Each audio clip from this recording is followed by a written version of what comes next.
Now, the three remaining Didcot power station cooling towers have been demolished in a controlled explosion earlier this morning.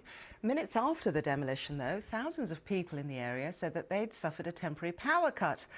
An electricity supplier has said a power cut in Oxfordshire this morning was probably linked to the demolition. An electricity pole was seen to go up in flames just seconds after the controlled explosions. Louise Curry has more. They've watched over Didcot for more than half a century.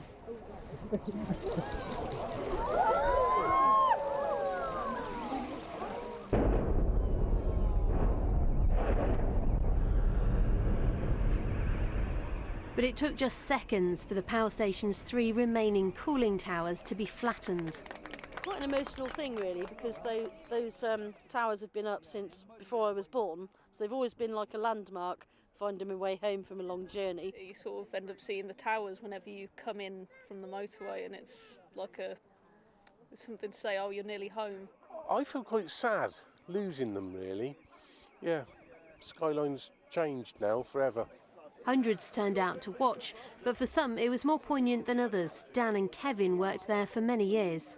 We want to be environmentally friendly, that's the right thing, but when you've spent all that time, and your dad spent all that time there, it's a sad day. It's quite nice to look across there and not see towers, because obviously it's restored the area to its natural environment again, but yeah, sad day. Work to clear the site's been ongoing since it shut in 2013. But in 2016, tragedy struck. A 10-storey boiler house collapsed, killing 4 men. The investigation into what caused it is still ongoing. Today's demolition appeared to run smoothly, but moments later an explosion. 49,000 homes lost power for just over an hour. Once the site is clear, it'll be redeveloped.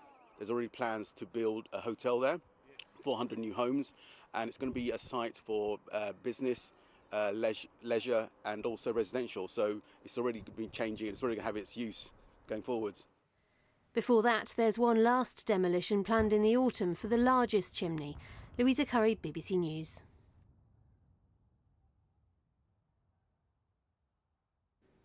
It's quite an impressive sight.